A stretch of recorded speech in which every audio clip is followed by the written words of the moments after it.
Gosa hojii 5 maallaqa bareedaa irraa argachuu kan dandeettan jedhan. Hojii kanallee jalqabuu fi qarshii 250,300 fi yoo guddatu 350 kan isin gaafatu gosa hojii 5 kan isin eeruta. Hojiileen kunniin mana tolchaa daabboo, mana tolchaa fi raabsaa biddeena, tolchaa bolokkeettii, dhiqaa konkolaataa fi mana bunaa hojiiwwan kanneen jalqabuuf maallaqa akkasiin gaafatu.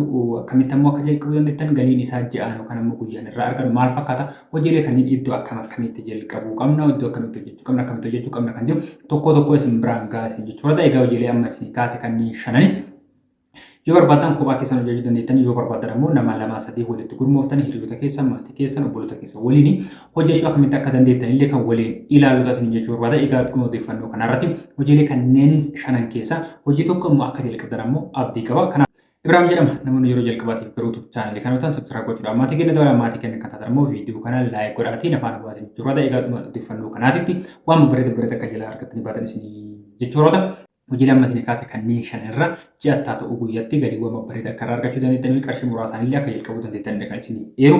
Jalqabarratti kan isin biraan ga'u mana tolchaa fi raabsaa daabbooti. Egaa hojiin kun hojiiwwan bakka kamittuyyuu haa ta'u yeroo kana namni baay'ee irratti hirmaatee hin jirre galii bareeda kan qabuu fi hojii kana jalqabuuf illee qarshii guddaa kan nu hin gaafanne akkuma jalqabarratti isin kaase qarshii 250 hamma qarshii 350 hojii jalqabuu dandeenyudha jechuudha. Egaa hojii kana yoo barbaadan qarshii 200 illee jalqabuu dandeettan, yoo barbaadan qarshii 500 illee invest irra gootan hojii hojjechuu dandeettanidha isin jechuudha. Egaa viidiyoo guyyaa kaleessa isin biraan ga'eerratti isin kaasee jira.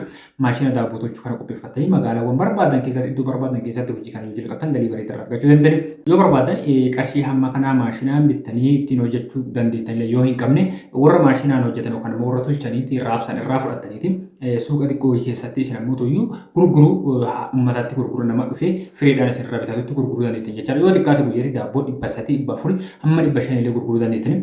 Namoota raabsan yookaan immoo tolchanii raabsan irraa fudhatan garaagarummaa qarshii lama yookaan immoo qarshii isin qannasanii isinitti gurguran waan ta'eef warraan jumlaadhaan fudhatanii iddoo biraatti nama gurguranii yoo gurguranii qarshii lama qarshii tokko akkas hirdhisanii isin gurguran. Isinis waan achi bittan irratti qarshii takka qarshii lama dabaltanii gurgurtan guyyaa daabboo 400 hamma 500 600 gurguruu dandeettan. Kana gurgurtan qarshii lamaan naannoo qarshii 1000 guyyaatti hojjechuu dandeettan. Maashina odoo isin hin gaafatin, raabsaaf tolcha odoo isin hin gaafatin iddoo raabsamu kan immoo warra tolcha irraa bittanii yoo gurgurtanis qarshii hamma kanallee irraa argachuu ni dandeettan isin jechuudha. Hojii kana jalqabaa isin kaase yoo barbaadan kophaa keessanii hojjechuu dandeettan, yoo barbaadan immoo nama baay'eedhaan gurmooftanii hojjechuu dandeettan. Egaa tolchaa fi raabsaan daabboo kun maashinaan hojjetama. Yeroo darbe isin biraan ga'ee ture maashinoota hamma 3 hamma 4 itti fayyadamuu dandeettanii kan isin bukeessu kan immoo kan isin dukkuusu kan tolchuu fi kan immoo tuyyuu akka inni bukaa'u kan isin godhu maashinoota hamma 2 fayyadamuu dandeettan. Isin immoo qarshii maashina kanneen 3 galchitan yoo hin qabaanne illee hojii gar tokko humna keessan fayyadamtanii hojii gar tokko immoo maashinatti fayyadamuu ni dandeettan isin jechuudha. Fakkeenyaaf kan bukeessu harka keessan yookaan humna keessan fayyadamtanii maashina isin tolchuu qofa yookaan immoo kan isin bilcheessu qofa bittanii akkaataa kanaan illee hojii jalqabuu ni dandeettan isin jechuudha. Egaa odeeffannoo kana yookaan immoo gosa hojii kana diiteelii isa akkamitti daabboo akkamitti tolchuu dandeenya, diizaayina isaa yookaan daabboon tolfamu kun diizaayina garaagaraa waan ta'eef diizaayina kanneen akkamitti tolchuu dandeenya, hojjetaa eessa arganna, akkamitti hojjechuu dandeenya, qarshii hammam nu gaafata, guyyaatti ammoo hammam gurgurachuu dandeenya kan jedhullee yeroo itti isin biraan gaasan jechuudha. Lamaffaarratti kan isin kaasu qarshii muraasan jalqabuu kan dandeettan oomisha bolokkeettiiti. Viidiyoo guyyaa kaleessa isin biraan ga'eerratti namni baay'een waa'ee oomisha bolokkeettii fi waa'ee daabboo kana kaasee jennaani qarshii hammamiin jalqabna akkamitti jalqabuu dandeenya odeeffannoo isaa nu biraan ga'e jettanii karaa keessaatii illee namoonni baay'ee waan nagaatanii odeeffannoo kana qaban isin jechuudha.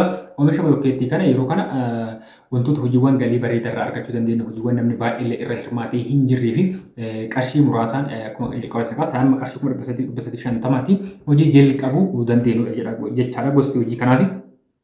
Hojii kana yoo jalqabnu mana nu gaafatu lafa kireessine lafa duwwaa kireessine achirratti hojjenna. Maashina bolokkeettiin oomishu yoo binne sarara fi immoo meeshaalee bolokkeettiin irraa oomishamu ashawaa, simmintoo, kireeshii waan akkasii kanneen yoo qopheessine barbaannu ofii keenya kophaa keenyatti hojjechuu dandeenya. Barbaanne immoo nama waliin gurmoofnee hojjechuu dandeenya jechuudha. Isachirraa fi immoo hojjetan qaacarree namoota harmaataa nu bukeessan namoota harmaataa kan immoo fidanii iddoo maashinii tolchuu geessan hojjettoota qopheessina. Kanaaf immoo oomishni kan yookaan meeshaalee qulqullina qaban irraa yoo hojjenne akka hin cabnetti bishaan obaafnu fakkeenya bolokkeettiin tokko oomishame hamma guyyaa 3 hamma guyyaa 4tti bishaan obaafamuu qaba.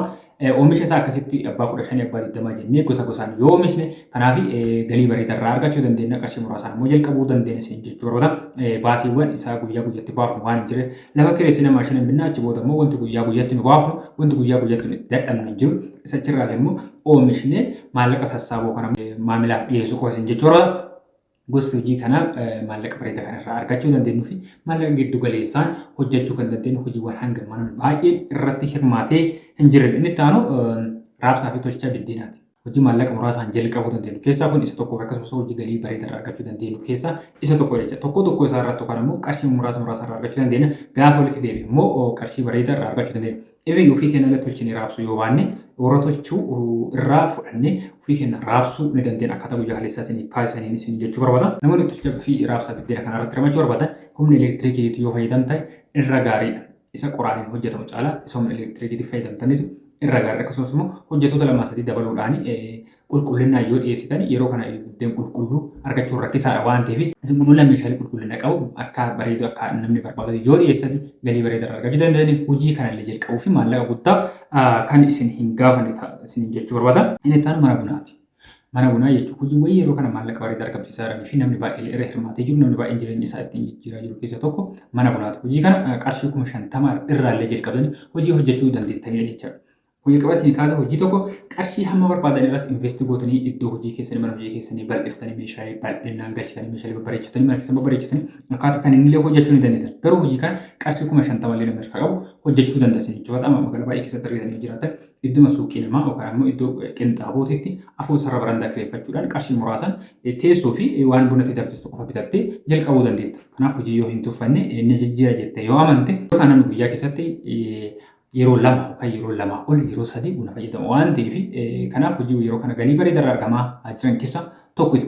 Lakki mootuyyuu bal'isee maallaqa bareedaa guddaadhaan irratti investi godha yoo jette yaadde mana guutuu isaa kophumatti kireeffattee meeshaalee isa barbaachisu meeshaalee qulqullina qaban intarneet dizaayinii isaa mana kan kee bareechiftee dizaayinii garaagaraatiin yoo hojjette galii bareedaa argachuu dandeetta. Achi biratti immoo ijoollee namoota hojjetan qaacartee achuus immoo dhugaatiiwwan lallaafaa garagaraa bishaan haa ta'u ciree irratti wantoota namni barbaadu nyaata achitti bilcheeffamu nyaata iddoo biraatti bilcheeffamuuf kanaaf daabboo ta'uu danda'a aanan ta'uu danda'a wantoota achi keessa kichinii hin gaafanne wantoota akkasii sanniin ciree irratti yoo dhiyeessite biraan immoo sa'aatii achirraa fi buna qopheessitee yoo hojjette galii bareedaa argachuu dandeetta.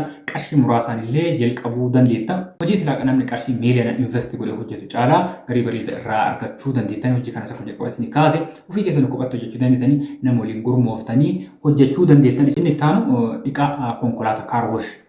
Hojiin kun hojii yeroo kana galii bareedaa argamsiisaa jiruu fi hojii qarshii muraasaan illee jalqabuu dandeettanidha.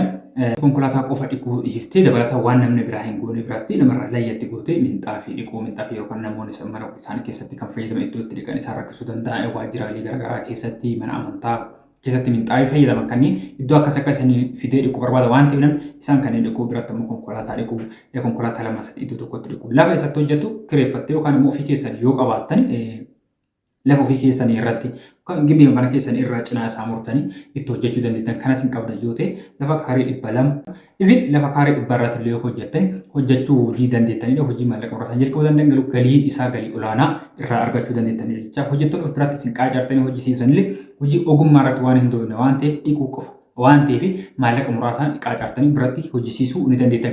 Iddoo itti hojjettan immoo dirqama magaalaa keessan ta'u magaalaa irraa gara caabiitti daandiiwwan konkolaataa irra karaa keessa irratti iddoo karaan ittiin biizii hin taane irratti yoo hojjetan galii bareedaa irraa argachuu dandeettan jechuudha. Egaa bishaan achirratti fayyadamtanii yoo barbaadan bishaan boombaa fayyadamtanii lakki gadi baasiin isaanitti ol bahaa hojjetan maaliif bishaan baay'eedha kan isin fayyadamtan waan ta'eef isinitti laakkoon isaa waan hin oolleef bishaan boollaa baaftanii itti fayyadamuu ni dandeettan isin jechuudha. Egaa bishaan boollaa yoo baaftan yeroo sana qarshii baasuudhaaf bishaan boollaa sana baasuudhaaf qarshii isin gaafachuu danda'a. Achi booda immoo bishaaniif qarshii tokko illee otoo hin baafne hojjechuu dandeettan jechuudha. Kana gochuudhaaf immoo yoo lafti irratti hojjettan keessan ta'e qofa yookaan immoo abbaan irraa kireeffatan isin heeyyamuu danda'a heeyyamuu dhiisuu danda'a. Gaafa mootummaa bishaan boollaa baasuudha haalli isin hin mijoofne ta'e bishaan boombaatti ittiin fayyadamtan yoo ta'e sirratti immoo roottoo kana immoo kuusaa bishaanii guddaa fayyadamtanii bishaan yoo bade bishaan bade jettanii hojii sana dhaabuurra bishaan rootootiin fayyadamtanii galii argachuu dandeessan jechuu barbaada. Egaa hojiilee kana gammaan isin biraan gashanan kanneen alatti kan biraas waa'ee isaa beekuuf dhaga'uu kan immoo hojjechuu yoo barbaadan odeeffannoo isaa iddoo garaagaraatti funaannee kan isin biraan ga'uuta.